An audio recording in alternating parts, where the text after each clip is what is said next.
I'm on a journey to find peace within my life. It's time to let go so I can climb to new heights. Nothing can stop me, I know, gonna make it to the end. Love is on my side, and I'm sure I'm gonna win. I wanna know the truth. I wanna know the truth. I wanna know the truth. Can you tell me? I wanna know the truth. I wanna know the truth. I want to know the truth. Can you tell me? It's been a long time that I've been searching for then one thing that makes my life complete. And I'm gonna hold on, I'm gonna be strong, 'cause in my heart, truth I'll always see. I wanna know, I'm gonna know the truth. Can you tell me? I wanna know. I wanna know the truth. I wanna know the truth. I wanna know the truth. Can you tell me? We are living in a world of so many illusions, so much confusions. I need a strong foundation, a pearl of truth that separates the dark from light, from day and night. Help me change and sacrifice the wrong from the How can I find the truth?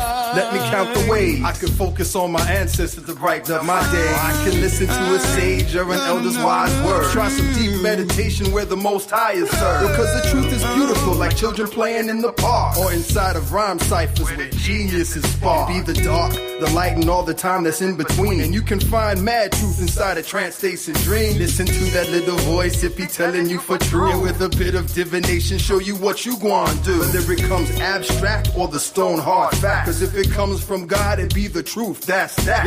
Yo, no need to question, just learn the lesson. And ain't no stretching, cause it's truth we're manifesting. Like what? Like what? What? One, two, I wanna know Can the you truth. tell me? Can you let me know? I need it too. The truth. You definitely need to know the truth. I really want to know the truth.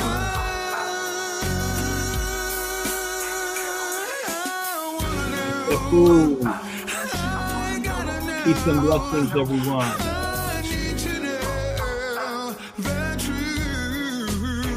We need to know the truth, don't we?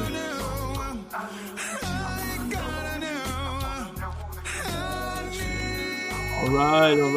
Welcome. See Brother Tenzin in the house. Aima, Beverly. Bye. William, David. All right, new to tap. Brother Frank in the house.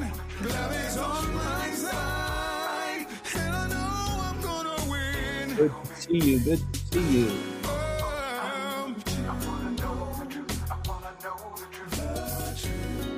Oh, you want to know the truth? Yes, we can. You're in the right place at the right time to know the truth. With the master teacher Ra'un Nefer Amen and the Kmetic Legacy Experience, I want to welcome you. Let me know if you can hear me well. I see you, Kansas City, in the house.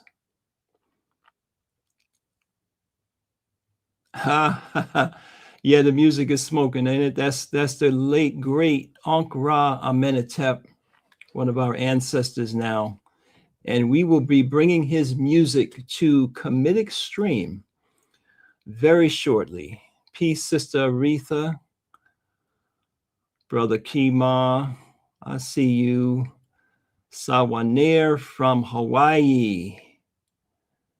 Brother David the King. Francine, peace and blessings. Okay, we got YouTube family in the house. I see you. OpenAI 65. Okay. Masamankali, Sister Effie, Kesong T. All right. Renaissance. Okay, OpenAI knows how to talk Kmetic. All right. I'm not surprised. Okay, Diddy is with us on YouTube. Nebatep, what's going on, brother? Be Your Own Peace is with us on YouTube. Right on. We got Kentucky in the house. Sister Joan. Nareed Eb Hene from the ATL. Yes. Good to see y'all.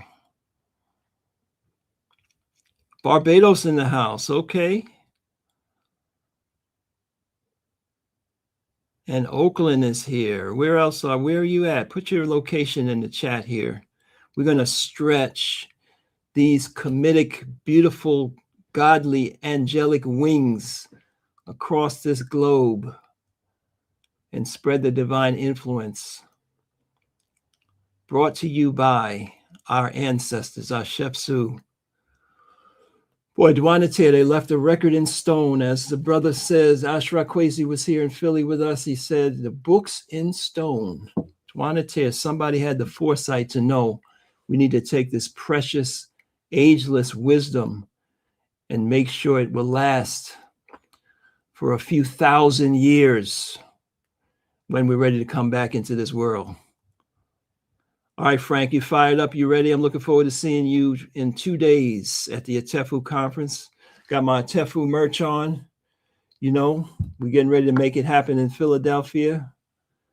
A men's healing conference is coming your way. If you don't know, now you know. You can scan this code right now and check out our page and see what we have going on. You'll be able to hear from our great master teacher, Raul Neframen, on Sunday,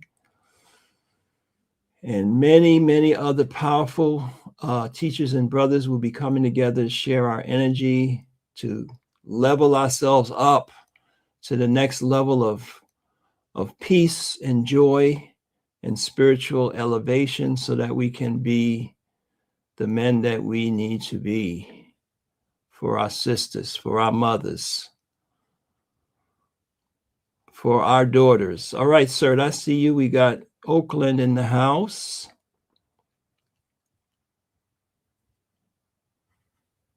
Beautiful, beautiful. All right, well, we're going to get this started. Today is session 1. And for those of you just joining us, those of you taking a peek at us from our Instagram channels, I want to welcome you, say peace and blessings, hetep to you. This is a Kmetic legacy, and we have a powerful program that's now about a year old, maybe more. It's called KGM, or Kamitic Guided Meditation. It's your opportunity to have an expert, a master in meditation, in all forms of meditation, who has now concretized, synthesized, put together our ancient ageless teachings from ancient Kamit, from Indus Kush, from the Harappa Valley, from Canaan Sumer tradition, and he's brought it all together as he has done in his master work. Where is it? I got to keep it close. If you don't know, you've seen this before.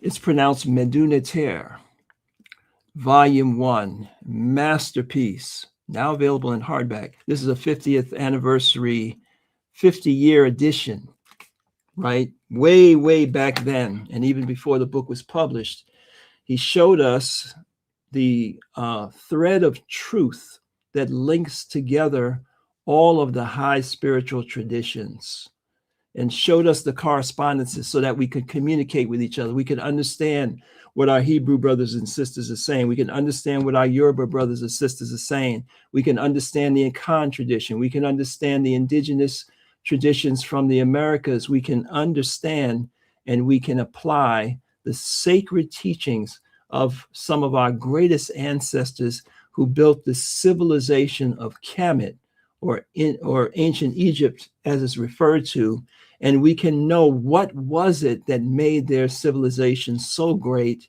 and last so long, and made it the womb out of which all civilizations going forward, including the Western one, were nurtured, were developed from our great ancestors. So we have the high privilege of being able to learn from this master who is now 53 years in service to the community and the world, to learn from him in person through the beauty of technology.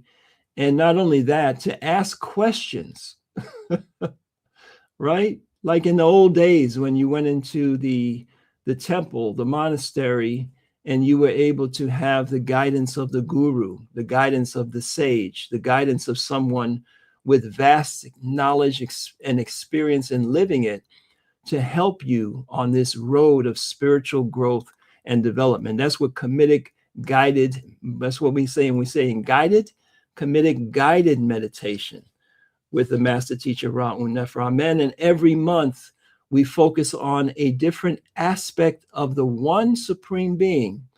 Some refer to as the archangel or the attribute of the Most High.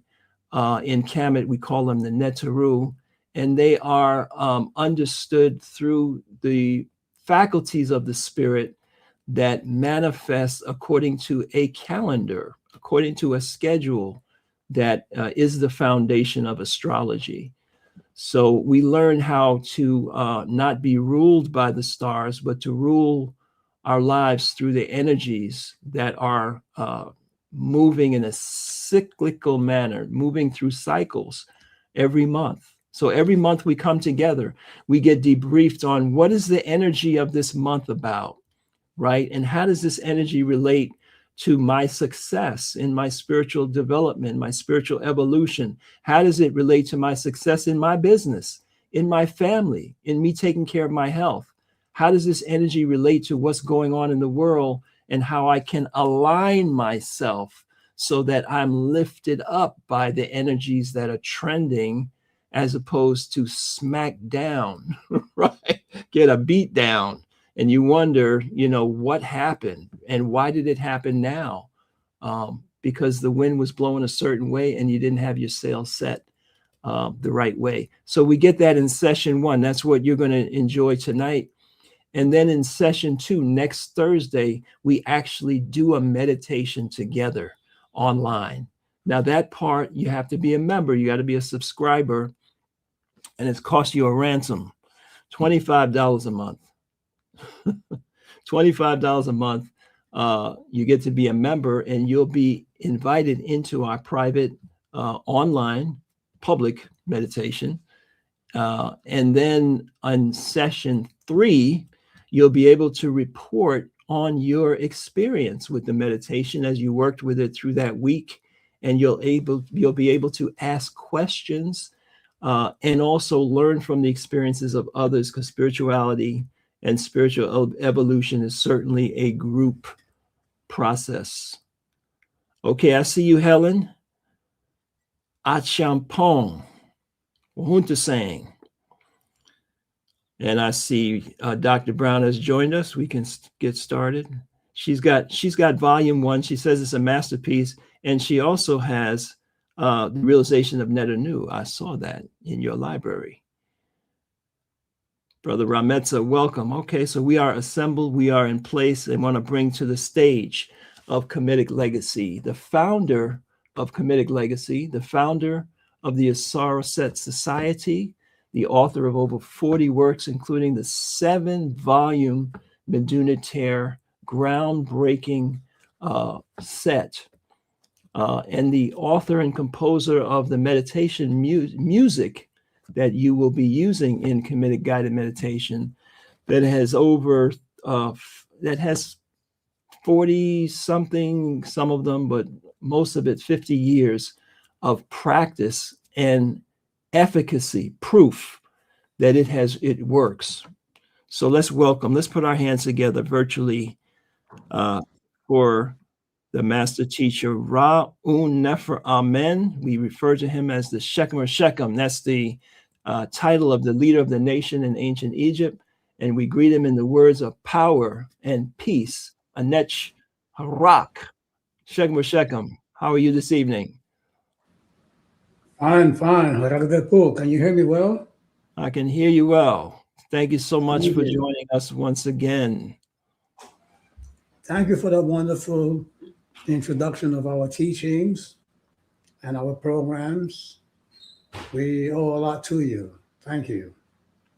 I have a debt I can never repay. All the blessings that you brought to my person and family, community, people all over the world. So tonight we're talking about Heru Khuti. Yes, that's Heru, whom some people in other traditions refer to as Horus. But Heru, it's actually a word of power. It's a word of power that awakens and strengthens the prefrontal cortex, the most highest advanced faculty in man's brain. Kahuti, meaning, that which extends beyond the horizon.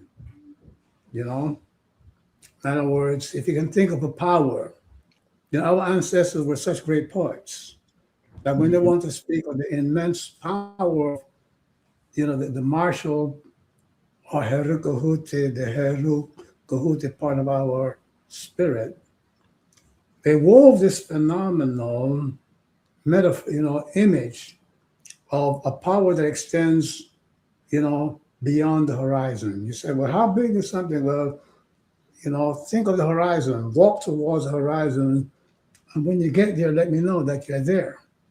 You will know how powerful. So that's great poetry, isn't it? Yes.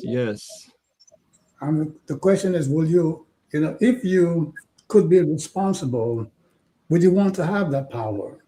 You see that? And if you could wield that power, if you could grab a hold of that power and wield it, who could contend with you? So if you want God's, protection, people want a power that nothing can assail. People want a power that goes beyond the horizon. You see, the closer the opponent comes, the further he is away. And that horizon, is also a good metaphor for infinity and eternity. Brings it all both together. It's great poetry that has a application, a metaphor that has an application in reality. And we have to think about it because life is frail, isn't it? Life of all creatures is a frail thing. Yes, sir. And then when we think of the immensity of the evil that's out there, yes, sir, just not natural forces, but the ill-conceived power of man will drive many people to respond with fear, with anger, with revengeful thoughts, and the first thing that comes to mind is that my natural response to evil and injustice is my natural response should be fear, anger, worry, grief. Yes, because there are so many evil forces and entities and bad actors out there in the world that it makes you feel overwhelmed. But God is, as the people say, God is so loving that God is a place of power within our spirit that nothing can contend with. And before you jump to the conclusion that that power that no opponent can deal with within you, that great power is based on strength, physical strength. And the answer is no, my beloved. The great power that God placed at the base of our being, that base of our being is called the seat of Kundalini or original Chi or the Ra force. That power is founded on peace. And the ability to be peaceful in the midst of challenges, in the midst of threats, that ability is coachable. You can learn how to develop the ability within you to remain peaceful no matter what is going on in your life and around you. You see, the greatest power within you is not in strength. It's not in you finding strength. It's not in you finding a weapon, a nuclear weapon. And by the way, that is why, the world is so corrupt. Because all the people with great power, billionaires, and people with great weapons, they are fearful. They're fearful beings. They are so afraid that they think that they have to wrap themselves around great power. But God put within our soul, within our spirit, a power that we can cultivate. And when we are confronted with threats and injustice, we can arouse that power within our spirit. We can chant it into manifestation, into activity. And once aroused within us, we become, as the ancient poet said, the image of the horizon. You can hear the word horizon, you can hear the hor, or heru, horizon, or heruzan, or horusan, or horus. If you had to build that word in the Western language, they build the word horizon out of heru. Yeah? We add an explosive to the end of the word Herukhuti. So when you chant Herukhuti or onk, or ong, they're interchangeable. They awaken the same vagus nerve force within you. So when you chant Herukhuti ong, and the other part of it is Herring, which explodes the Herring or the mantra of Heru or Horus. When you awaken those sounds within you with the correct vision and the correct affirmations, then you will put into motion, into play, a force that the unjust would have to yield, a force that the evil person will have to yield to. But remember, this force is not based on you having more physical strength or so-called strength that comes from weapons and things of the nature. This is the strength that comes from peace. It's a peaceful immobility, meaning that you cannot be moved from your point of rest. And the essence of the cultivation of this force lies in your ability to create an aura around you, a light, a color around you, which is purple, bluish, deep blue, purple, with a tinge of red in it. If you can, visualize those colors, enveloping you, and protecting you. The opponent, the unjust, must yield. You see that? And the ability to create that color, that aura, that auric force around you is not based on the power of imagination. It's based on the law that, you see, when you are performing certain acts of peace, certain acts of love, when you are, constantly performing love towards others, love towards God, love towards, even the person that ignorantly calls you his or her enemy. When you're performing those acts, your aura turns into a deep purple reddish color, light, that drives evil away, that drives the negative forces away from you. And I'm speaking of those negative forces that walk on two legs and surround himself with nuclear weapons and things of that nature. There's something greater than that, because if you travel towards the horizon, you will come to not the end of the world, you come to the world without end. You see that? So let us move from the abstract to the concrete here. You are enveloping yourself with an auric force of energy. And don't forget that all events in the universe are made possible through energy. People confuse each other and people in the world by believing that the word is a source of power, that in your mind and the words that you narrate and so forth will generate the powers, for you to be successful and accomplish your goals.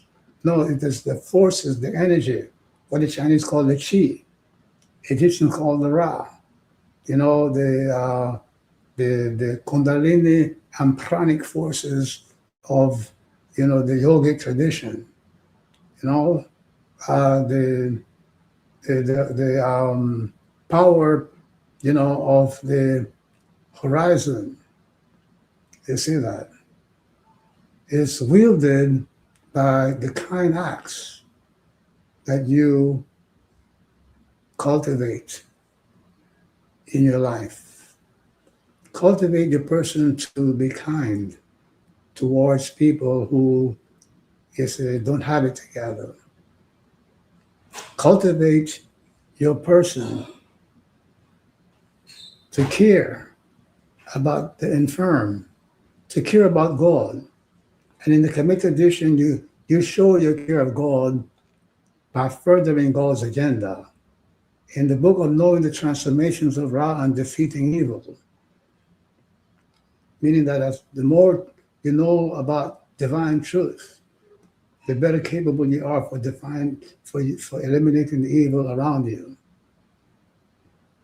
So, my beloved, your ability to care for God's agenda, which is for you to become a divine being, for you to walk this earth like a divine being, because when you do that, when you're the image of God, the words flow from your mouth, the actions that flow from your life, from your legs, from your arms, from your body, all of these are imbued with that divine aura. You become a walking, auric force of divinity.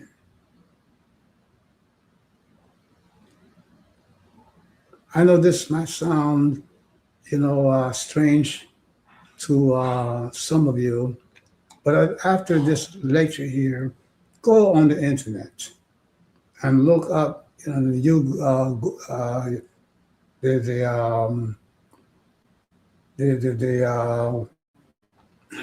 escapes me the name of that program. I don't watch it that much. They say that.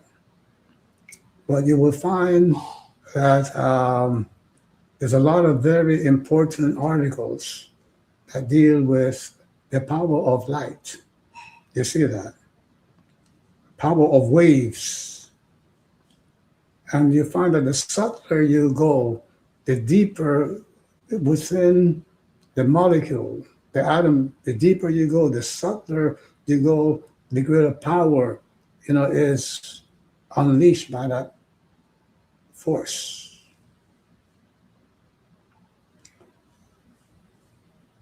So the power you're looking for is not to be found in expansive force. The power you're looking for to protect you is not to be found in the feeling of energy and tenseness and tension, but in the feeling of peace. The ability to be at peace in the midst of these challenges in life.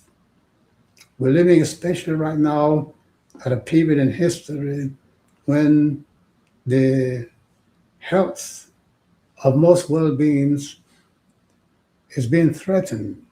Lots of people, if you've been looking, carefully in the past 10 years since COVID, you'll find that there's more and more and more and more mentally ill people.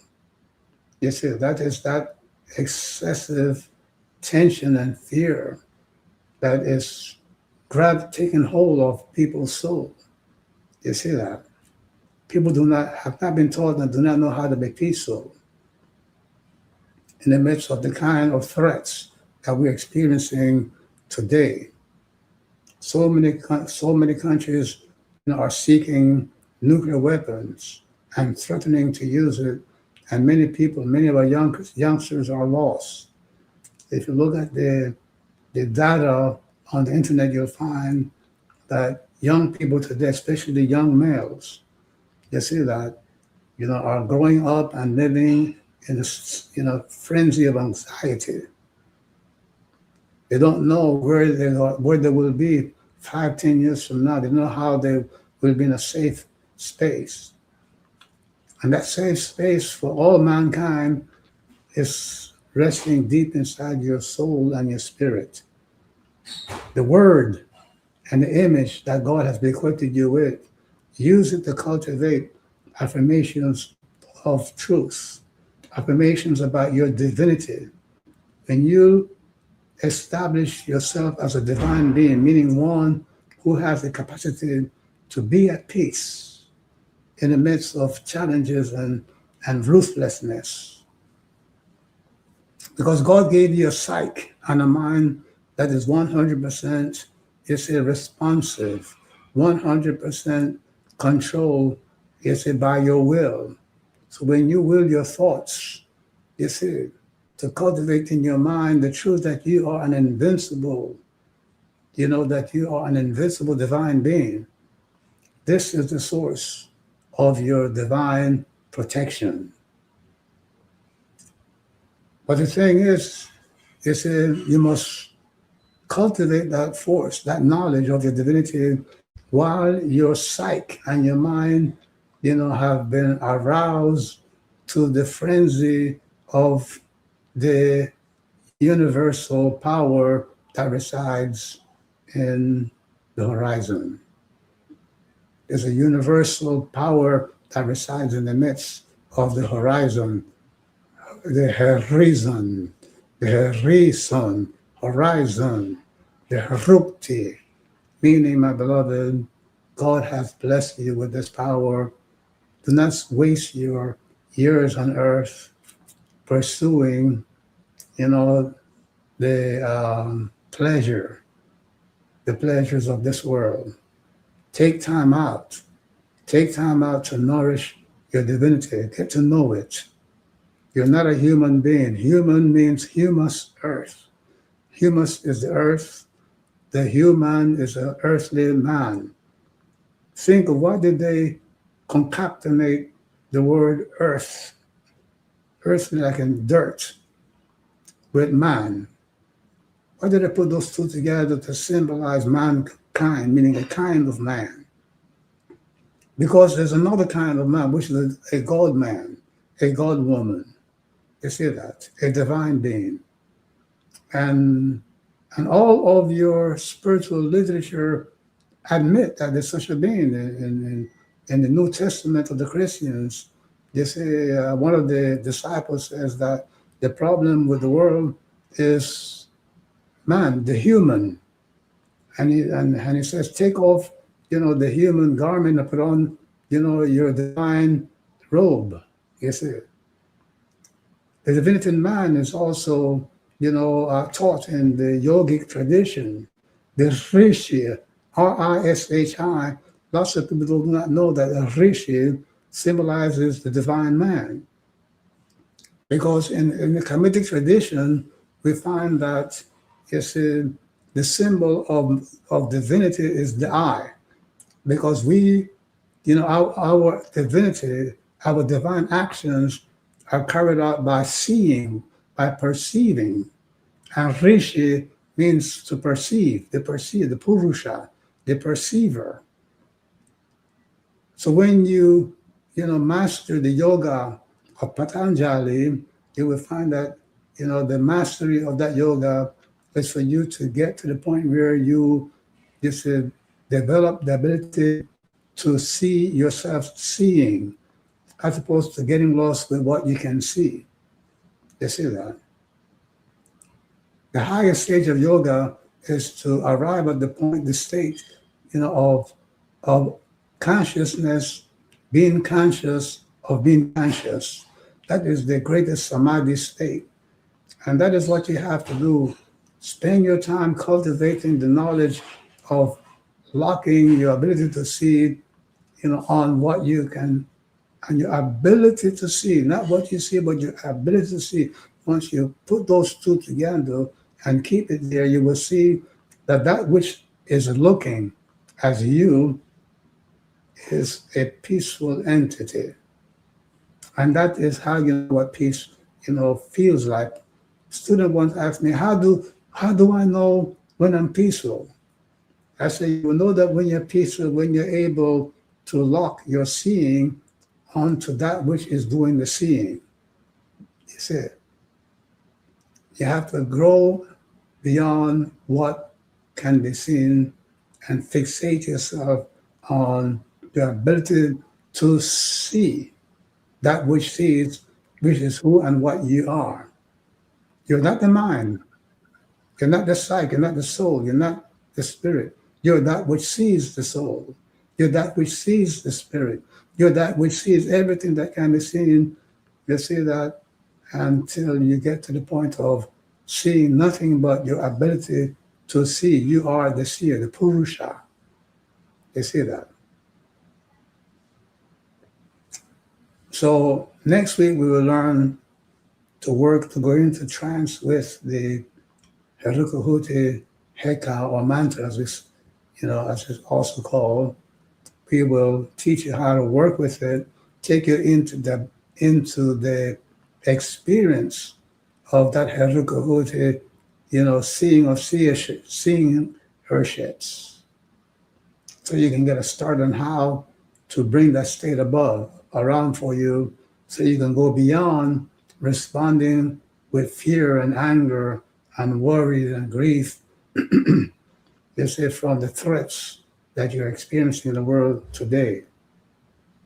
If you look at the politics of the people in power today, you will find that their so-called power rests in you being afraid, in you getting into fear. Being that they are not powerful, you give up your power to indulge fear. You gave them the permission, you see that, to make you believe that you are fearful, to make you believe that you are looking at that which is shivering in the corner. No, take yourself back out of the light and see your person as that which is doing the seeing, being conscious of being conscious, meaning that, you breathe in and out from the lower abdomen, until you get to that point where there's nothing to see but you seeing yourself as that which is doing the seeing. Take the time and disciple those words and take them into your meditations. So I know that, what I've said is alien to most of you. So I will give you the opportunity to ask some questions about tonight's lesson in preparation for, meditation next Thursday. Yes, yes. So if you just joined us, we are in the presence of Ra'u Nefer Amen, the founder of Kmetic Legacy and the author of the Meduna Tear series, as well as 40 other books on Kmetic spirituality and the yogic systems and so on. We are talking about Heru Khuti, a power of the spirit and a faculty of our spirit that is in full effect this month in preparation for the Heru Khuti meditations that will help to uplift us. So, Shekim, you spoke about protection, as one of the themes of this faculty. And I just want to bring to the attention of the audience that in your book, you wrote a book called Ma'at, the 11 Laws of God, where you broke down the laws that govern the functioning of these faculties.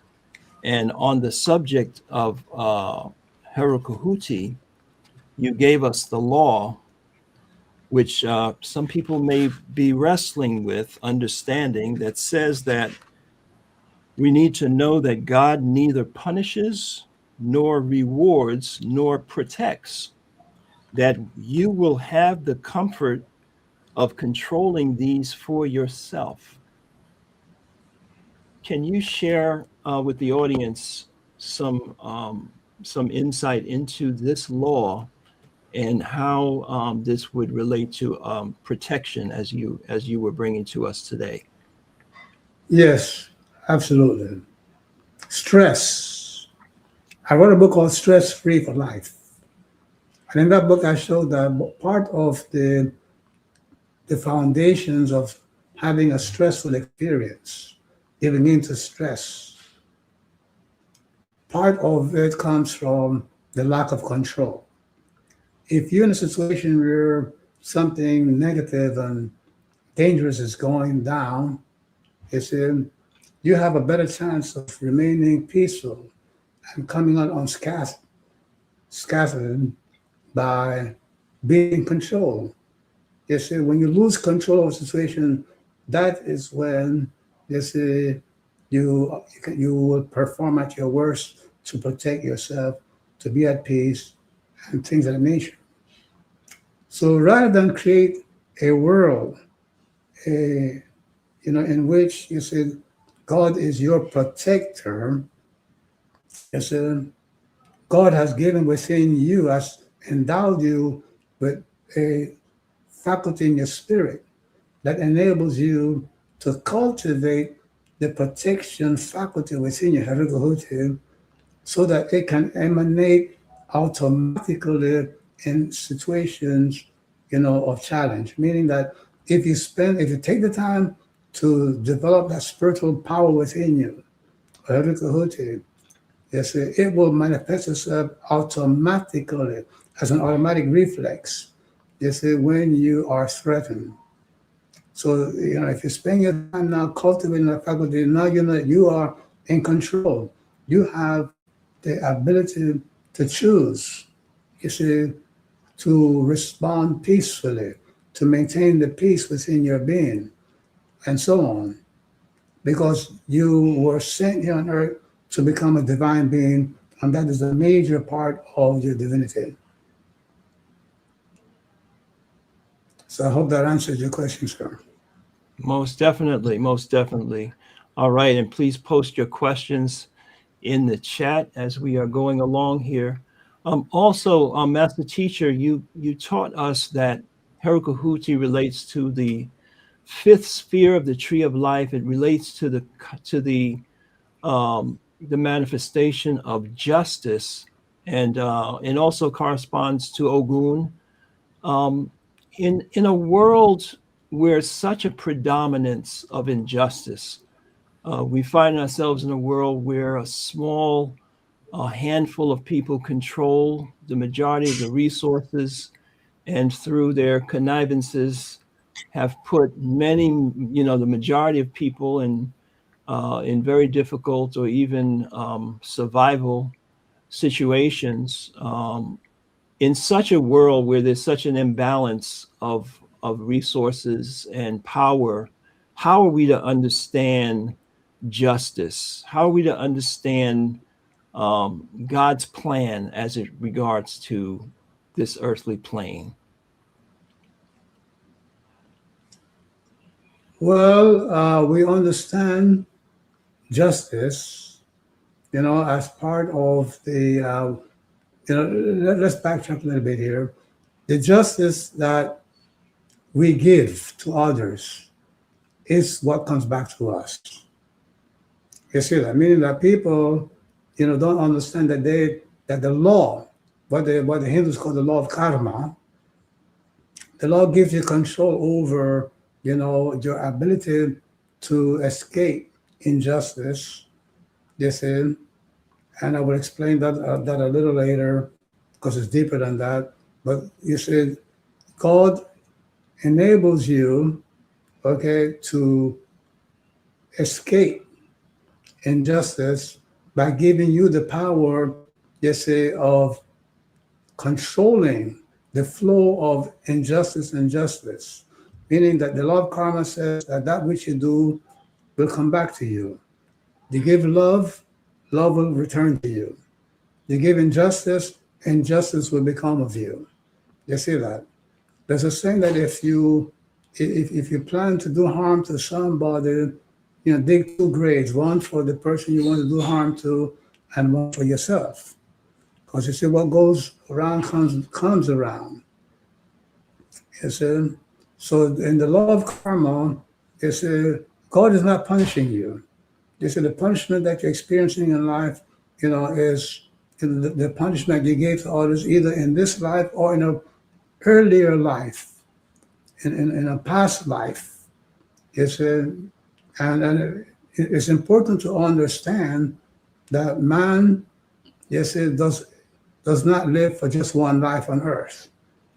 All of us have been here before on this earth, but maybe not on this earth, but on the earth plane, in some solar system or another, and so on.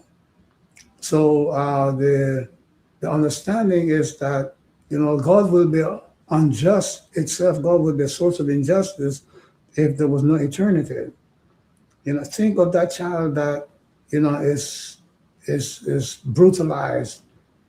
Child comes to earth and does nothing wrong to anybody, but is brutalized and killed and, abused and things of that nature. Again, if that child did not live in a previous life, if didn't have that experience, then that experience, of a child being brutalized would really be, casting a negative light on divinity. You see that? So the belief that that there's only one life to live, is just simply the opinion of certain spiritual cultures. Other cultures have different experiences because they're more internalized. They spend more time, studying the spiritual side of life, so they have discovered the greater dimensions of life. The scientists say that, that matter can neither be created nor destroyed. You see that? And when we think about the creation of matter and the creation process itself, we find that there's a great intelligence behind all creation and all creativity in the universe. And to think that a being will give eternal existence to energy and matter and a limited existence to life, is just counter, intelligence and counter, it just goes contrary to what should be the reality of things. How can you give more life to energy and matter, which are dumb things, than you give to life? You see that? So no, life is eternal. Life is, lasts for an eternity. We live the life, we die, we come back again, and we go through our experiences of living and dying and being rebirth until we achieve, our divinity. And that spawns another experience. And I would like for you to go, when you have the time, and get a copy of the Tibetan Book of the Dead. Where they lay out their rituals and their experiences with death. They said, not only death, life after death, but they speak about their experiences, of, the living, cultivating and guiding the experiences of the deceased. They said, don't bother to read the so-called Egyptian Book of the Dead. That was not the original title of the book. That book really, the real name is Onuko Ser, meaning I am a divine being, and so on. The Book of the Dead is a name that the Arab, gave to this book that they didn't understand what it was about. So they called it the Book of the Dead because they found copies of the book, buried with the mummies and things of that nature. So they called it the Book of the Dead, but there's no such thing that the book deals with. It is Onuk Oser, meaning I am a God woman, a God man. So I know your question is very deep. We will be here all night trying to decipher all aspects of it. So reflect on what I've said, and we in the future can look deeper into this thing of, understanding immortality. In order to understand, your life on earth and why it is important to protect that life. You see that? Yes, sir. Just one more thing on that question that you raised about the principle of karma. How would you respond to people who would say, well, the reason that this entire class of people or race of people or hundreds of thousands of people are going through this ravages of poverty or being colonized is because it's their karma then. It's something that they did in past lives, why they are all suffering this fate. Right, very good. There's one, the tree of life, the highest, agent in the tree of life in the Hebraic Kabbalah system is Ein Sof, the Ein Sof Or. And Kamit is the letter we call Amen. You see that? In Yoruba is Olodun Amer, and so on. So the whole thing here is that, the highest part of our spirit, enable us to be at peace. When we cultivate it, it enables us to be at peace in the midst of challenges, in the midst of difficulties, and so on. So what happens then is that we come into this world to become divine beings by going through experiences that challenge us to be at peace in the midst of these challenges. So what you have to understand is that your experience with challenges is not just simply and always, related to punishment. You see that? There are some men, that put themselves through great, peril. You see, the scale mountains, they go, diving in shark-infested waters and things of that nature. They say, because there's a part of their mind and their psyche that is cultivated. It's enhanced by them mastering danger, putting themselves, in the midst, of situations that can take their lives very brutally, and so on. So, the simplistic answer that, this individual or this nation is going through difficulties because they did something bad in a past life, that is a very simplistic way of thinking by people who are not taking the time to understand the nature and powers of the divine life. You see that? If men who are not divine men. If men who are not called men can find the peace within them to put themselves through great dangers for fun, then we can understand that divine women and divine men, can put themselves in danger in order to cultivate their divinity by mastering the ability to be at peace in the midst of challenges. There are many men in certain traditions that chose martyrdom, meaning they put themselves in a situation where they would be, they say, that they will be confronted with great challenges and dangers and things of that nature in order to rise above fear and grief and things of that nature.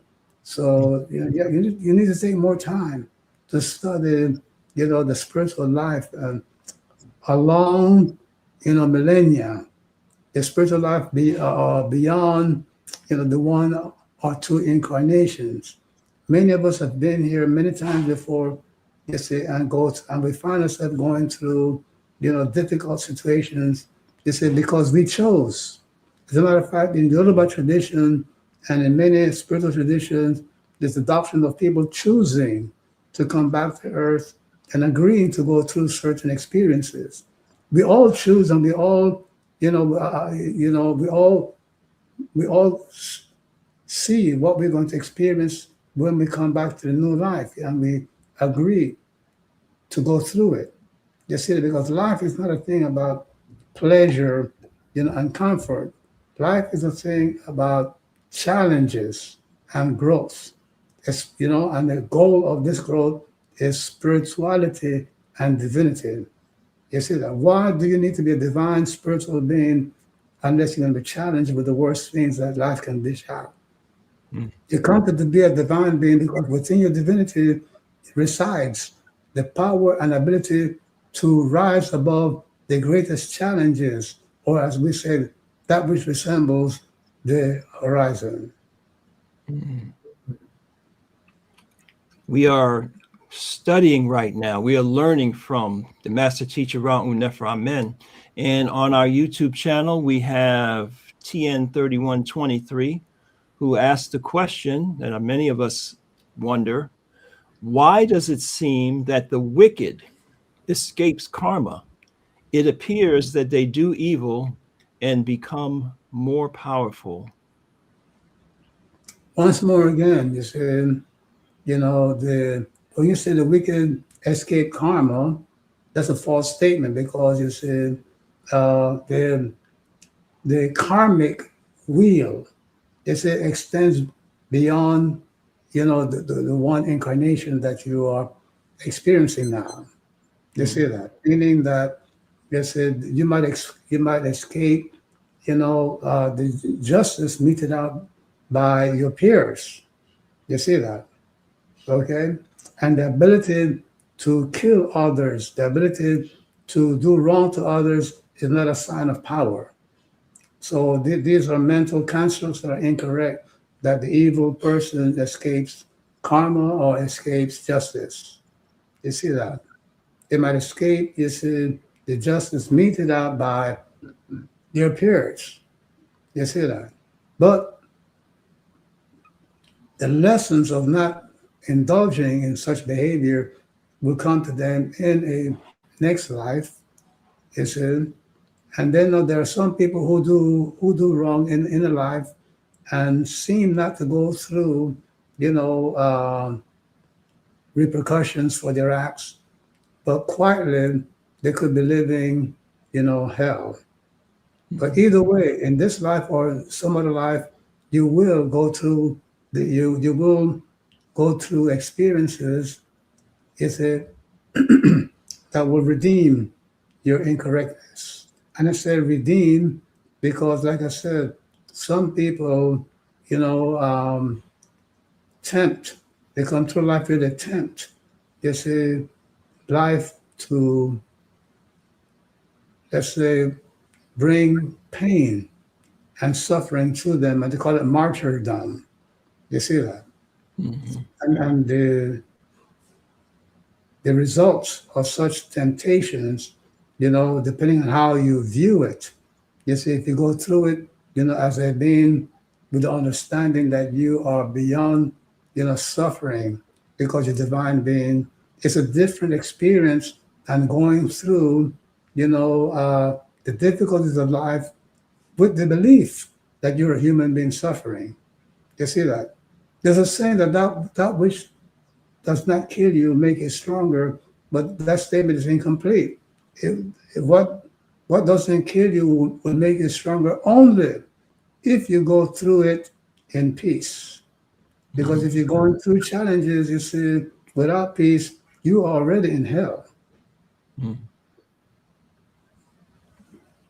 And I think this question from Tiffany, who's in our webinar room, asks, it's similar. She says, can you speak on the connection between Heru Khuti and Shep Su in terms of ancestral connection to lifetimes or karmic cycles? Well, there's no special relationship between Heru Khuti and Shep Su. There are no special relationships on the tree, okay? It's inner construct, and the connection that she's striving to make. So I would suggest that she revisits, the definition of Shep Su, which is our ancestors, that there's not simply someone who has passed on before us. The Shep Su are what we call the honorable dead, meaning that those ancestors of us, a handful of ancestors of us that took the time to preserve the teachings and so forth, so that they and us can have it when we come back to earth. You see that? Yes, that's the correct understanding of Shep Su. Meaning not everybody who dies becomes a Sheps. You see that? And so there's no special connection to Heru Khuti in that respect, or in any of the definitions of Shep Su and Heru Khuti. Thank you. And on that note, Sharon in our webinar room asks, does one always return in the same race, e.g. black, or can you be black in a previous life and return as white or Chinese or another race? If it is possible to change race or gender or whatever, in your reincarnation, I haven't heard about it. It could be possible. I cannot say that it's not possible, but I haven't heard about it and come across any evidence-based teaching that says that is possible.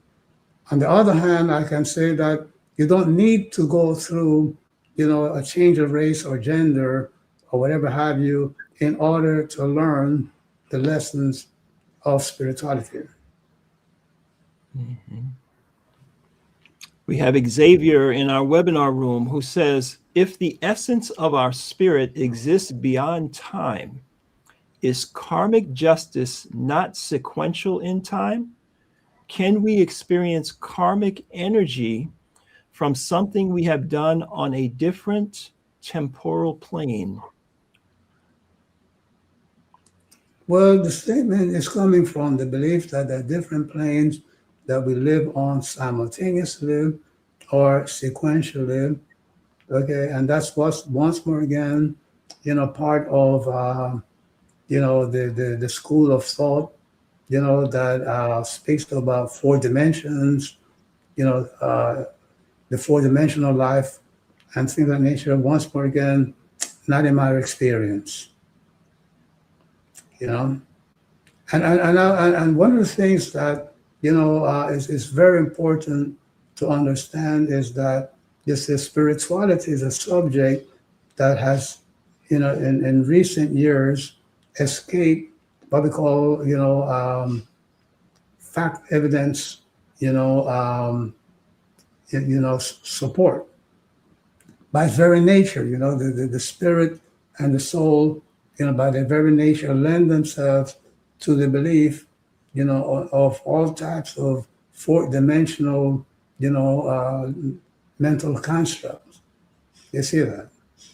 And my experience in spirituality is based on the practical understanding and application of spiritual teachings, meaning that in ancient Egypt, men and women who achieved the divinity, you know, um, went through rigorous, pre and post life, rituals to certify their spirituality. And those were the goals of life. They say that, and it's important for the spiritual student when they come across these ideas about four-dimensional and the the other teachings of nuclear physics, that has attached itself to spirituality. And, we need to understand that we must first seek, evidence, for the truth of these teachings, these ideas, before we lend credence to them. Thank you. That's one of the beautiful contributions that you've made to the world, this understanding of spiritual science. And I just want to mention at this point, we're speaking with Ra'u Nefer Amen, the author of the Meduna series, but also the person who channeled an oracle system, the Meduna oracle system. And this is a device through which you can communicate with the highest faculties of wisdom within you and receive an answer that would correspond to some of these faculties that we're speaking about.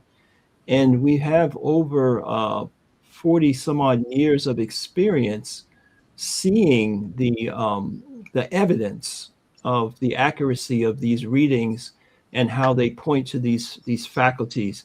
Shekem, I understand that you will be you have reintroduced the oracle system as well as the book, and that you will be that you are working on a course where people will be able to experience how to use an oracle system and get some of this scientific verification of spiritual principles. Can you share a little bit about that that is coming to us soon? Yes. One of course, the I Ching, right? The great Chinese oracle,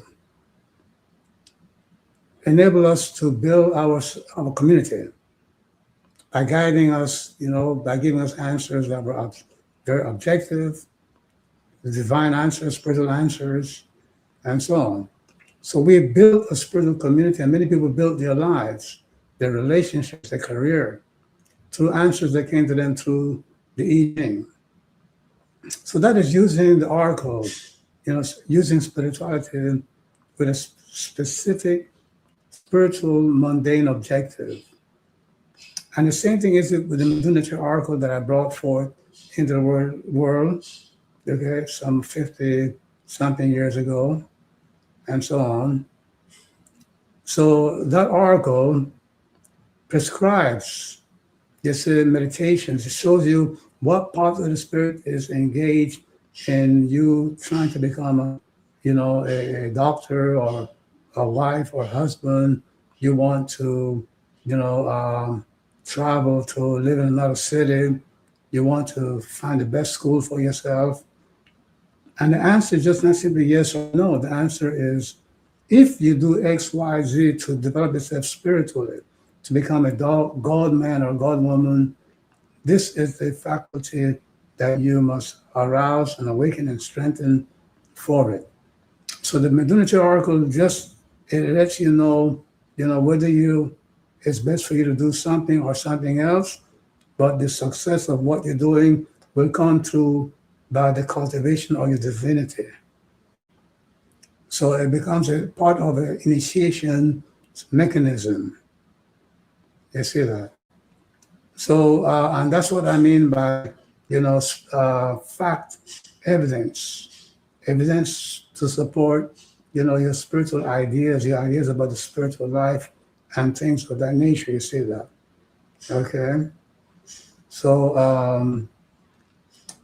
I'm working on a version of the book that will go deeper and wider and more applicable to people's life as a guide to understanding the spirit world, understanding, the earth world, as well. You see that? Because when you consult an oracle, whether Ifa, or I Ching or the Lunar oracle, sorry, when you consult this oracle, you find that the answers are right on point. The answers are as like somebody in flesh and blood sitting there next to you, counseling you, telling you what mantras and heka to use, and then you see those things happen. Telling you what gemstones, rubies, or whatever to wear to bend the light to conform to your aura, to help you achieve your goals. Telling you what colors to wear. They say green or yellow. They say when you are going about a particular experience or whatever, to do better, to do your best, and so on. And you see those results. You see, as long as you attach the obedience to the 11 laws of God to the counsel that's been given to you, and so on.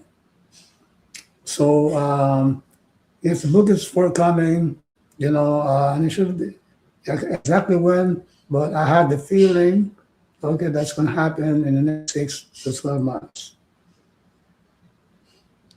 Thank you so much, Kgm. We appreciate your time. We have a number of questions online. And then, of course, we want to get back to the questions that relate to this powerful understanding of how we generate the aura, the energy of protection around ourselves, and what we're going to focus on in our meditations this week and culminating Thursday, or I should say initiating Thursday with our group meditation. So we have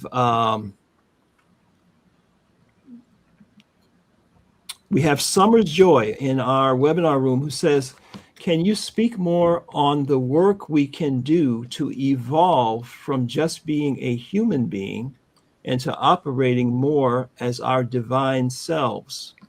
Gratitude and appreciation for your energy. I I wrote a series book, The Lunar, 7 volumes so far, and volume 4. Okay, volume 4 of that series, has an initiation curriculum in it. So I recommend that you get a copy of the book, okay, and go through the exercises. Everything is very well detailed inside there. Go through the exercises that will take you step by step on how to awaken each faculty, each of the 11 faculties. The mantras are there, the laws are there, the exercises that you must, put into practice. And when I say exercises, I don't mean in the sense of, not just exercising, because the spirit doesn't make a difference between what is real and what is not real. What you do is what you do. Whether you did it in your mind or you did it, in your body, in your everyday human life, it is real. So get the copy of the book, Meditation Volume 4, go through it. But in another year or so, we will have a fully, revamped, universal initiation system in place. You see that? Okay, I'm writing a book that's going to integrate the teachings of Kamit, the Taoist tradition, the Yoruba teaching, the teaching of the yogis, ancient yogis of India, and so forth, because they're all this, and also the Hebraic Kabbalah, they're all basically the same teachings at different levels of understanding, okay, and different level of expression. They say, but the book will be a celebration to the spiritual genius of mankind. You see that?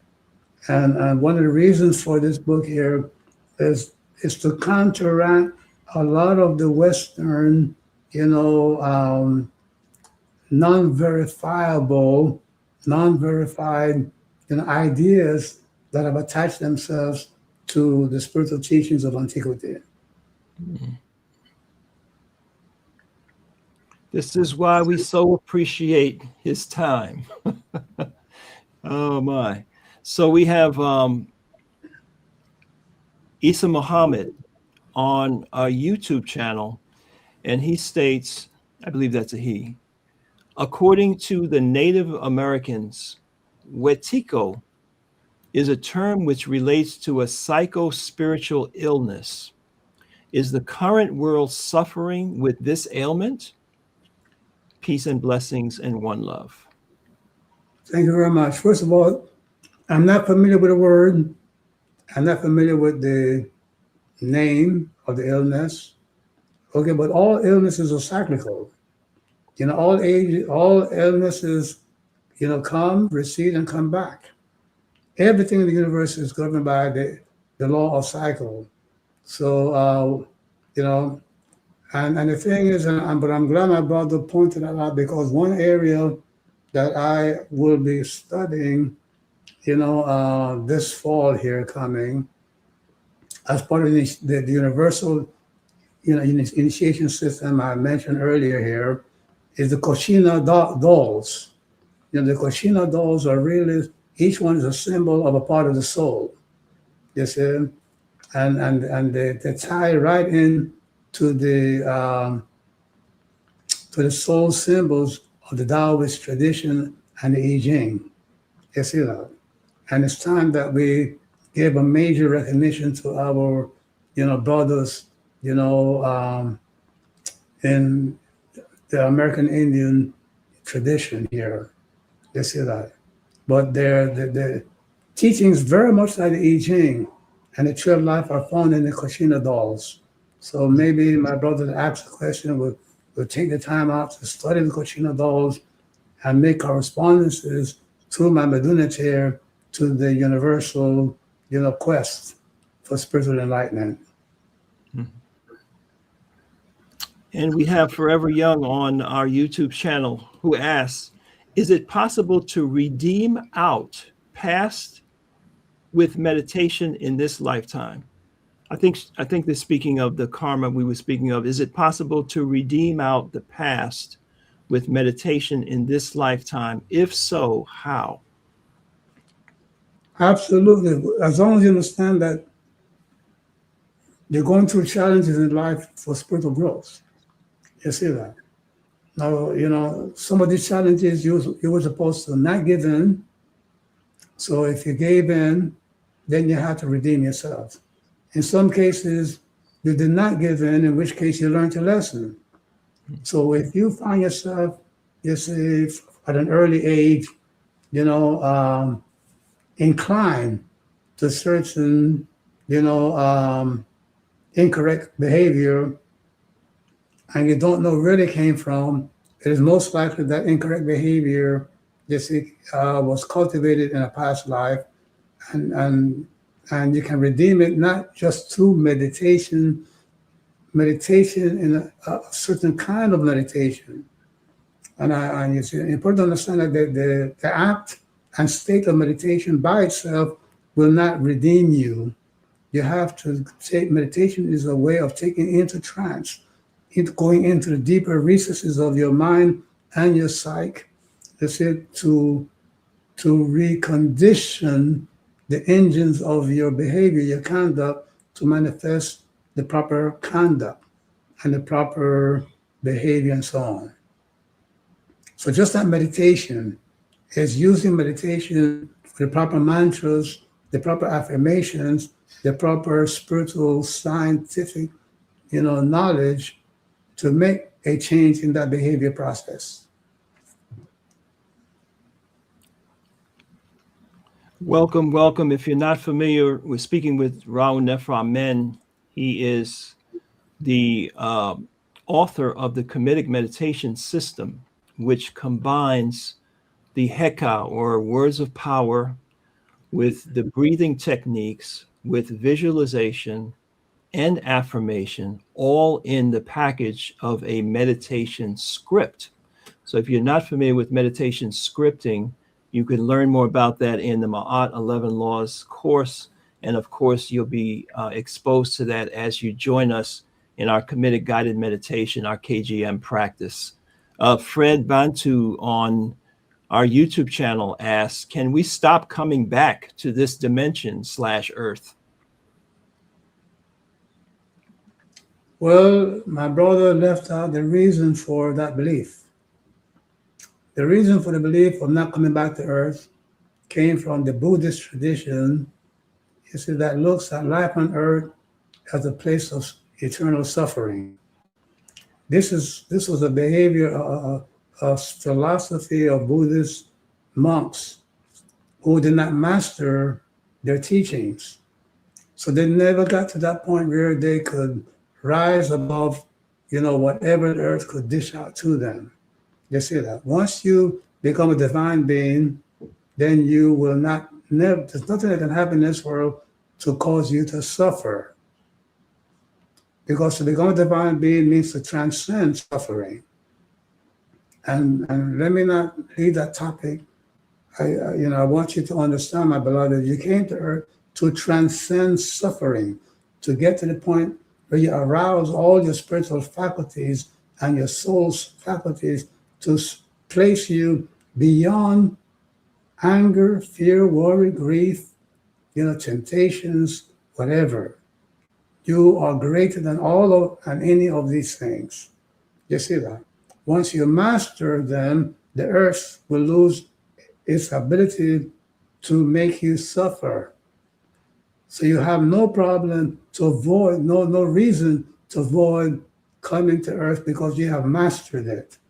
You see, in the Kamitic tradition, Heru, which is symbolic of a man's divine will, his major task is to triumph over evil, which is called Set, S-E-T, in order to inherit the greatness and powers of earth, which you call Geb. You see that? So in all of these traditions, you came to earth to master earth, to become the master of earth and enjoy and rejoice in its beauties. You see that? So once you master earth and you're now in the inner planes, you will be able to communicate with people yet who are still on earth, because that will be one of your properties as a divine decease, as a sheps, which will enable you to come back to earth and help to redeem those who are still on earth suffering. You see that? Lots of the great teachers on earth came back to earth when they didn't need to. They came back solely to help those who are still in this planet, suffering. You see that? And that's part of the divine life. Because for you to become a divine being, many people will have to help you, to teach you. So once you become a divine being and you die, don't give up on those who help you, and don't give up on the fact that you can come back and help others, redeem themselves. Twa'u for returning. All right, we have Michael who says, what is the overlap? Oh, I'm sorry. I think he restated this more clearly. Let me find that.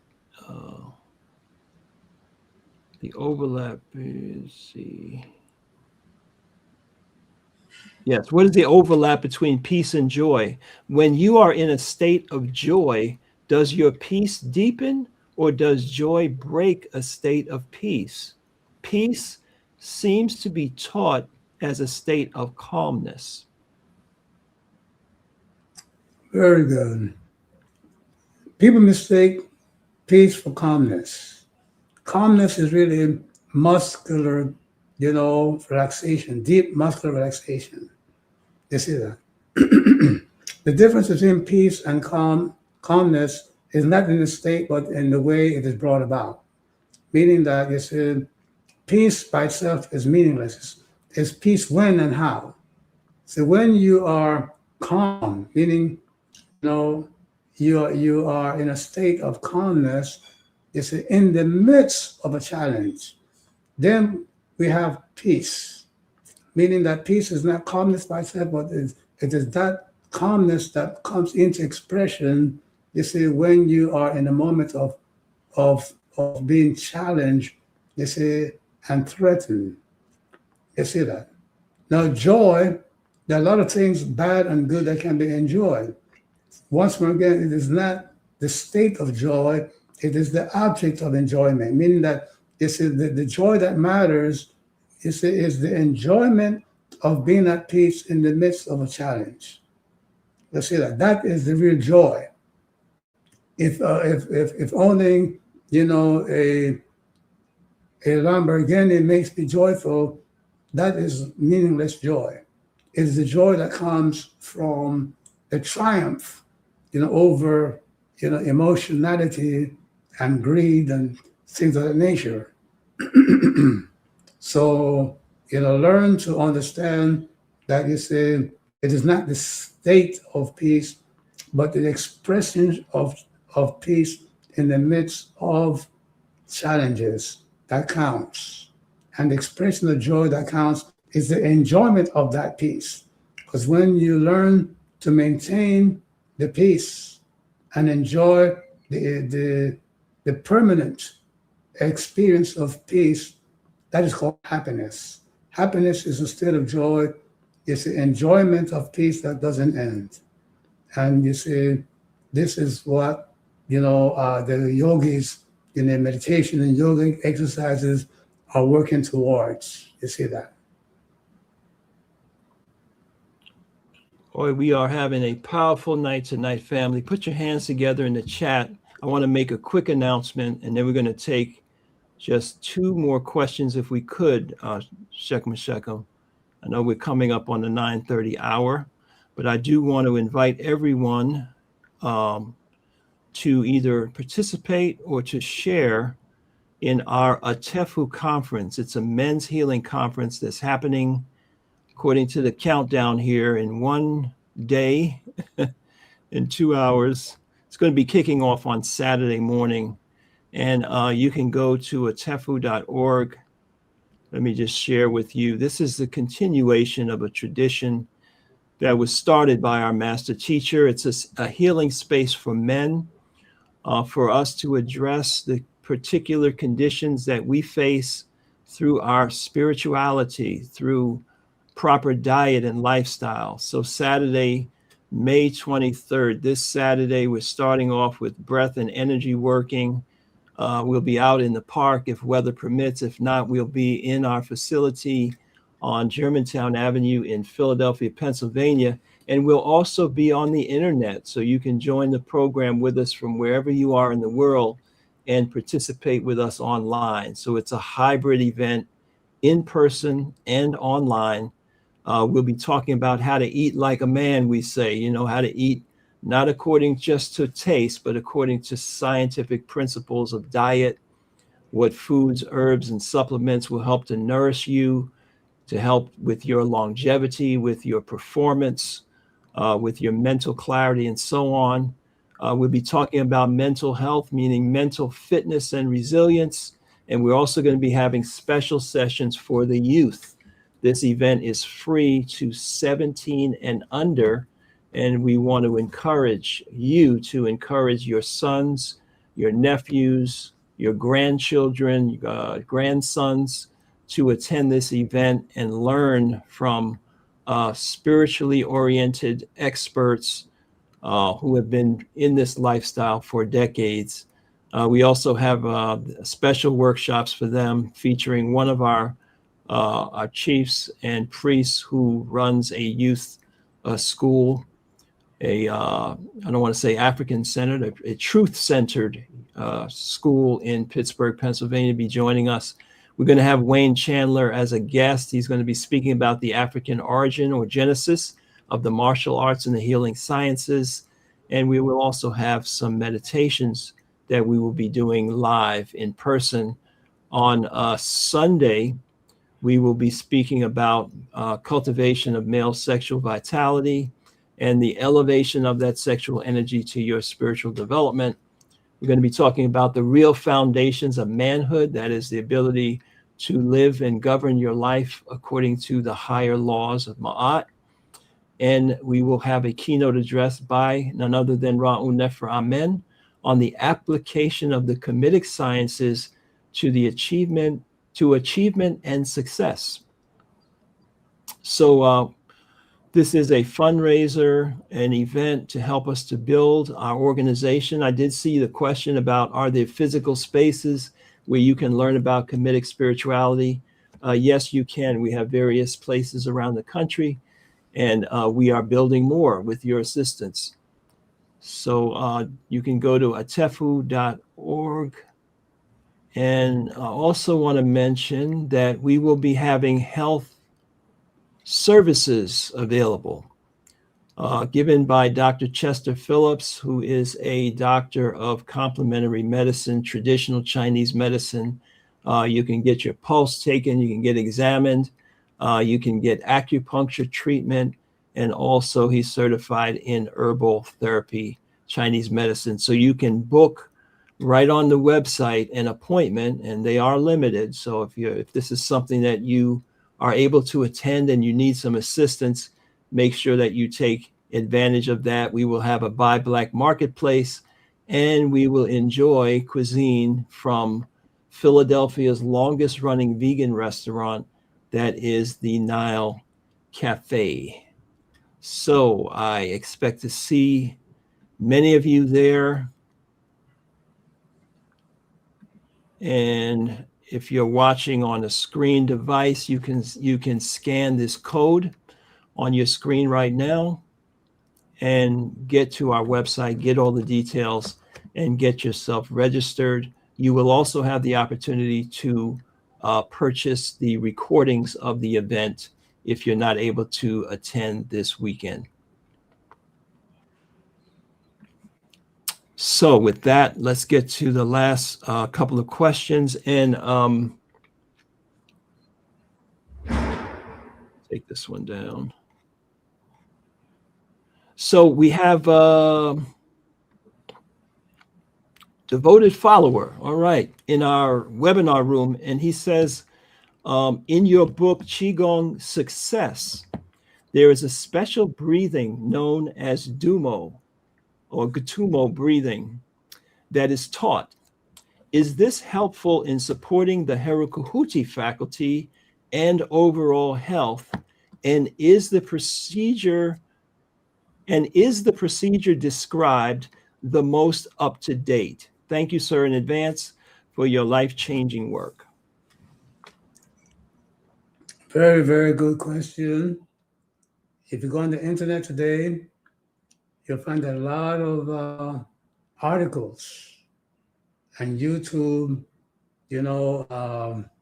demonstrations and tutorials on the Dumo breathing.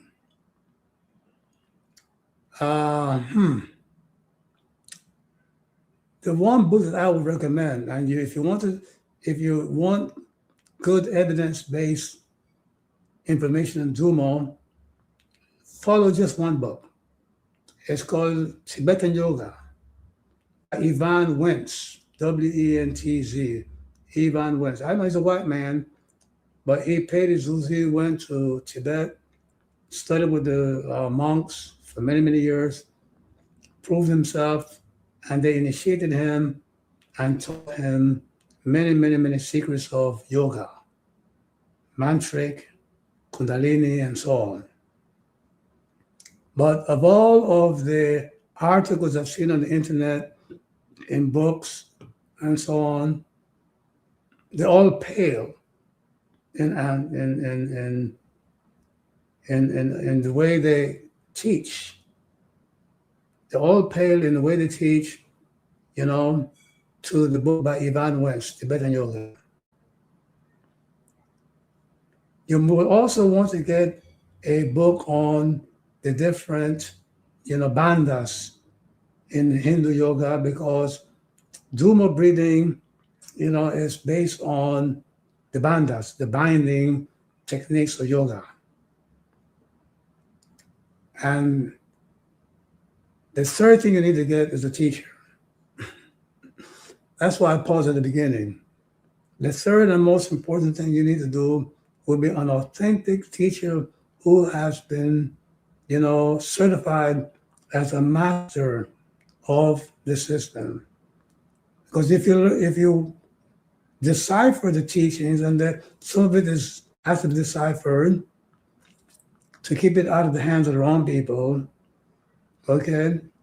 If you have to decipher it, it has to be done by and with the help of somebody who is a master in the system, because there's a lot of harm that can be done.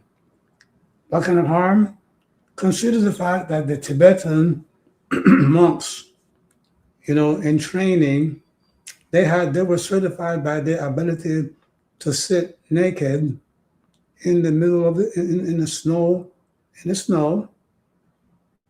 and generate the heat. You see that caused the melting of snow as far as maybe 12, 15 feet away. Nothing in Qigong comes anywhere close to this. Nothing in any other form of yoga comes close to this in its power to generate, the sacred fire within. You see the yang qi, the pranic forces, the kundalini energy, and so on. And this was just the beginning for other applications. Once you showed your mastery of the heat generation power of the Dumo breathing, or Ksumo breathing, as they say in Tibet. But ask yourself, why do you need this? Why do you need this information? Is it out of curiosity? I hope that is your reason, intellectual curiosity. You see, because what we need to be doing right now is learning spiritual teachings that will enable us to become, better, divine beings, or at least better human beings. We need to be learning spirituality to become better husbands and better wives, better and everything in this world, as opposed to some, out of the sphere of everyday life in this modern world. The Duma breathing did not keep the Chinese from overpowering Tibet. So maybe you want to focus more on the yogic teachings of the Tibetan masters. You see the mantras and so on that enable them to become the great people that they are. There are other teachings of the Tibetan Book of the Dead and so forth, and the teachings of the great goddess, Tara. You see that from Tibet, that you can put to better use, or at least more practical use in today's world. You see that. The young man once said to me that he marveled at the people who could walk on stones that were set afire. And I said, I would prefer meditation technique that made me a billionaire so that I could feed the hungry around the world. You see that? So ask yourself these questions, and I'm speaking not only to you, but to the many people, who are pursuing, you see, the knowledge of how to really master the Dumo breathing. And nobody in the Western world today can step up and say that they master this technique, by just studying it on their own in the Western world. You see that? So, Tumor Breathing by Ivan Wentz is a great book. You learn so much about yoga, the real yoga, not the yoga that you can convert into Pilates and things of that nature. I'm talking about the real yoga. You see that? The yoga that transforms, a human being into divine being. You see that? Because as Patanjali said, you see, when you learn to put an end to the thought drift, the thoughts that drift into your awareness, you will then behold God. What you will see is God. This is the real yoga. Tibetan yoga by Ivan Wentz deals with the real yoga of power, but like all teachings of power, it can harm you tremendously. So be curious. And for most of you, leave it at that.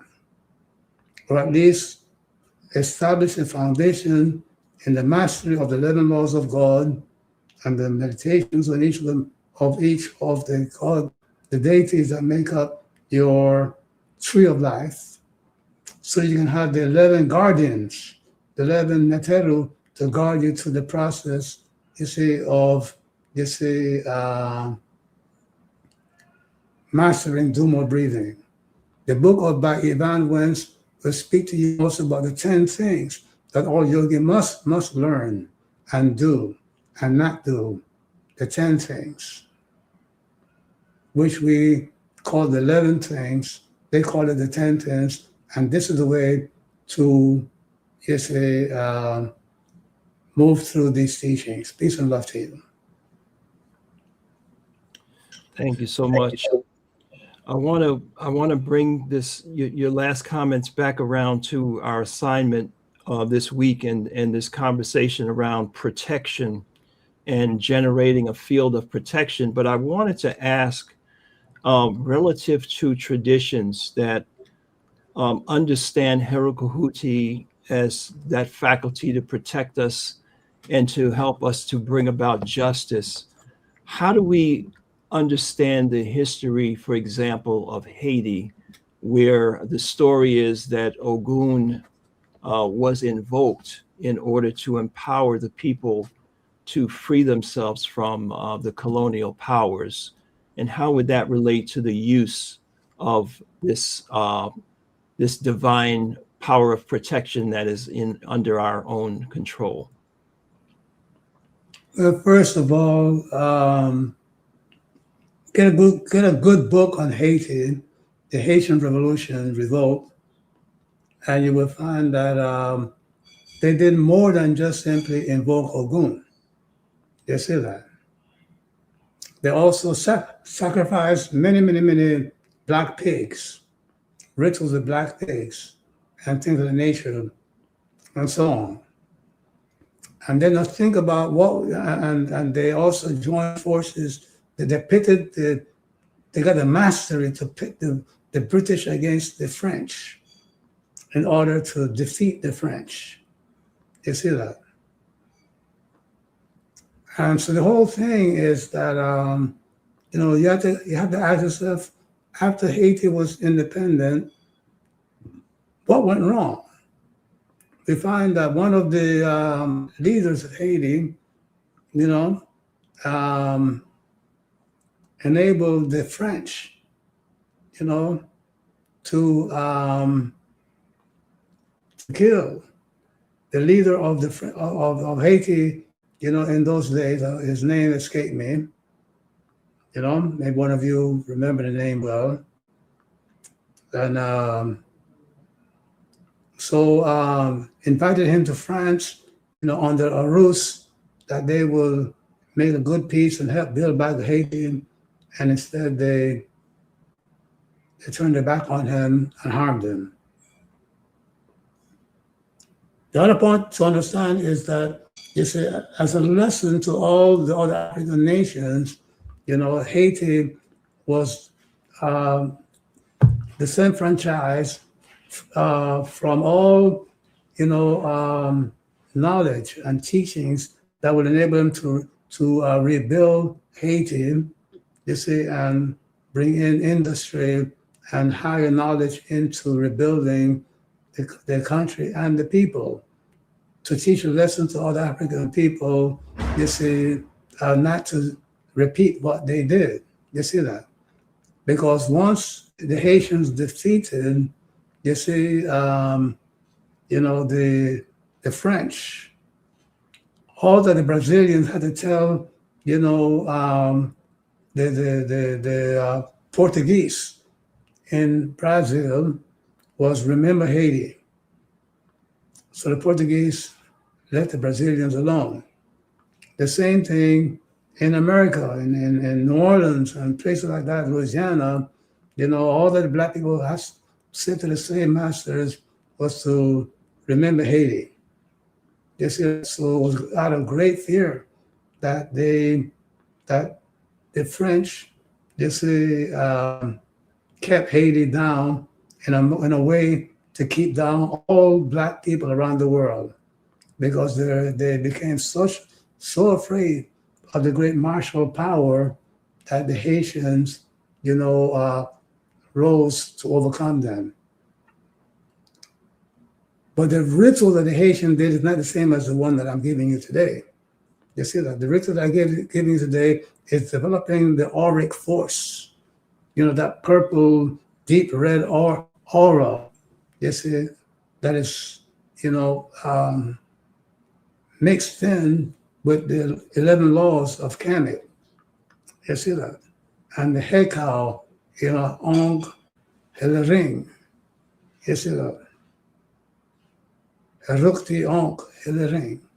So what we did in Kamit was different from what was done in Haiti and things of that nature. And you got to take your time and discriminate between, the different applications of the same teachings. Peace and love. Toussaint Louverture, yes, that is the Haitian, general and leader that was part of the, defeat of the French. You see, then he was taken into France, on the ruse that they were going to make peace and things of nature, and they ended up stabbing him in the back. Thank you for bringing back his name. With the assistance of Dottie Bookman from Jamaica. Bookman, yes. There's a Jamaican in the audience. Yes, Dr. Bookman was the Jamaican that went around teaching Jamaicans how to read and write. Yes, sir. And that is part of the foundation of the liberation of Haiti. They said about, and they said, oh, it was a Haitian. No, it was a Jamaican. Dr. Bookman. All right. Thank you so much.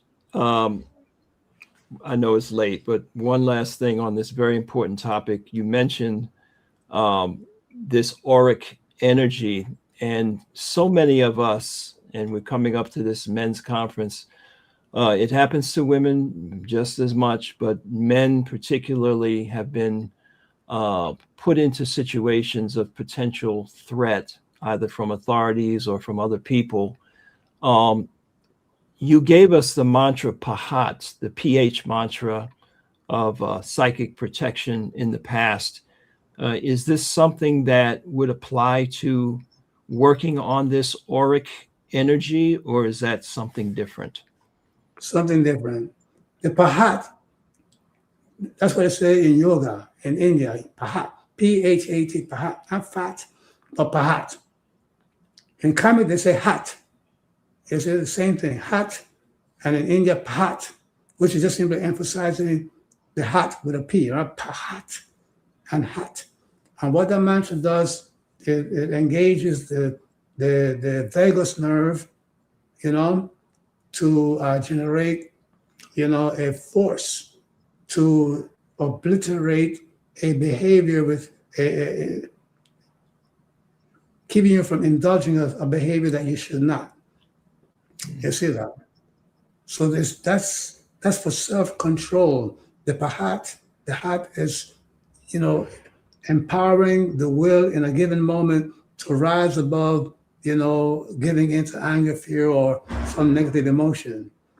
The Heru Khuti auric, containment, ball around you doesn't come from imagination or from affirmation. It comes from, being kind. When you are kind to others, when you're loving to others, when you are, in support to God's agenda, you see, your aura turns purple, deep purple, you see, and, with a deep, a tinge of red in there, deep, also dark blue, a little tinge of dark blue, tinge of red, and so on. You don't visualize that happen, you indulge in acts of kindness and caring.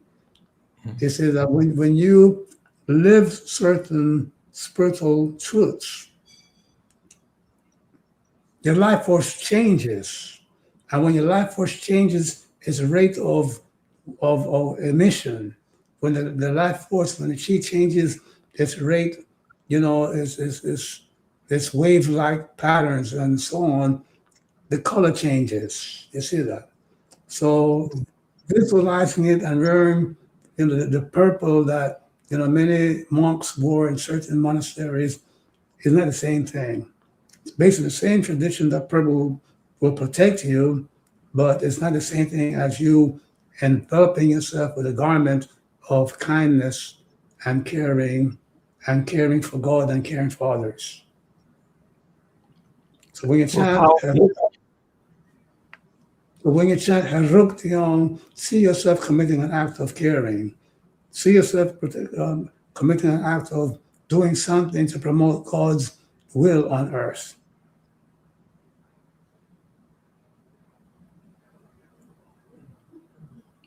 Thank you so much. Let's give it up, y'all. Let's see your appreciation for this great teaching and all the time and energy our master teacher, Raul Neframen, the Shechem, has put into the Kmetic guided meditation system. So we greet you and will you a great night. Anet Harak, power, peace, and blessings to you. Raul Neframen. Power, peace, and blessings to you. All right, that's a powerhouse KGM, y'all. I know y'all are fired up.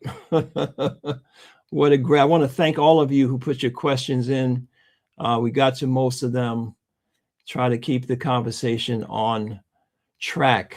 So you can join KGM if you're not already a member. You can go to the site that's on your screen right now and sign up for KGM. It's $25 per month. Right now, it's been on sale for a year. Priceless, this information, if you think about it. Less than $1 a day, you get to speak to an elder, a master of spirituality, and receive the seated meditations, right? The guided meditations as a group next Thursday, and then have a recording of that for you to revisit in your meditations. And not only that, you get access to our library, our catalog of our previous meditations, all for that price. So make sure you go ahead and sign up if you're not a member. If you are attending the Atefu conference this weekend, you must be a KGM member in order for you to attend our Saturday evening meditation. Heru Khuti and Heru, we will be invoking that energy as we focus on the things that we need to do to grow, as he said, from man to God man. We don't want to man up. We want a God man up, brothers. So, to be in it, you've got to be a member of the Kmetic guided meditation. Go ahead to this address, bit.ly/start KGM, and you can become a member. You're going to receive an email, a password to sign into our membership portal. So appreciate you for being here, and we will see you next Thursday. Peace and blessings. Hetepu.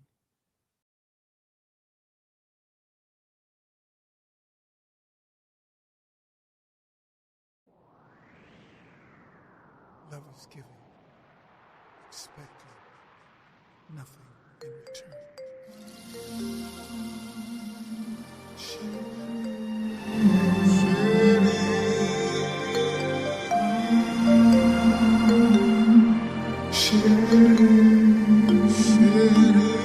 Love is giving, expecting nothing in return. Nothing in return.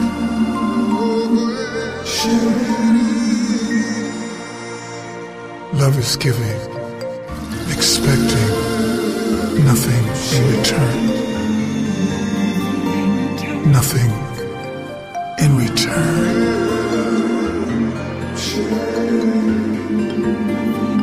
True love is giving, expecting nothing in return. Nothing in return.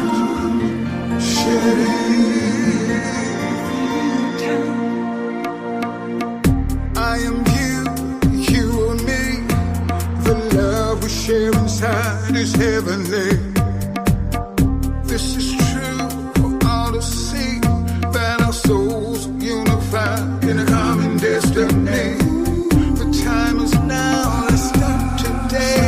We gotta see each other in the highest way, 'cause everyone is a reflection of all there is.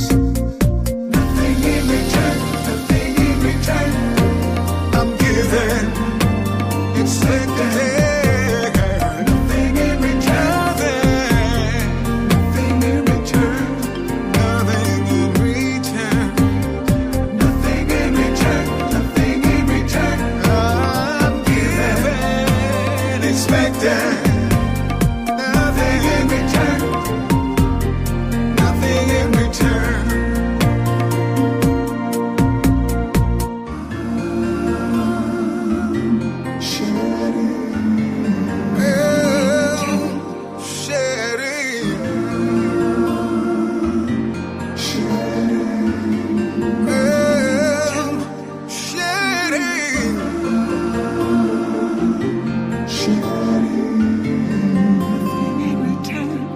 Nothing in return. Nothing in return. As above, so below. Our love's connected from the head to my toes. You say it's true, I say I know heart to heart is the only way we're gonna flow. What goes up must come down. Gonna spread our love and chant the sacred sound. Everyone is a reflection of all there is.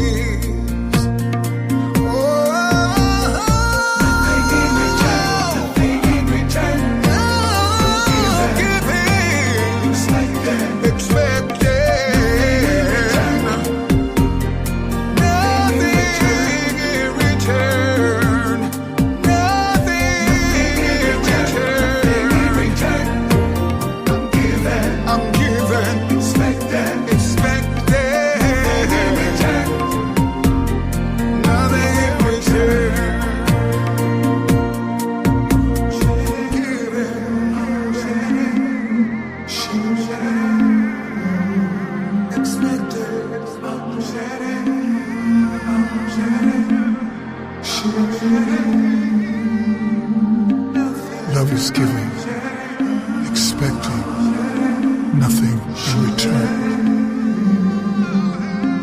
Nothing in return.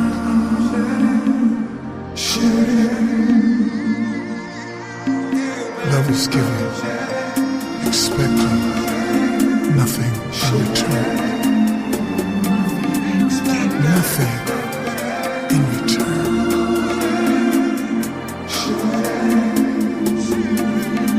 True love is giving, expecting nothing in return. Nothing in return.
understand.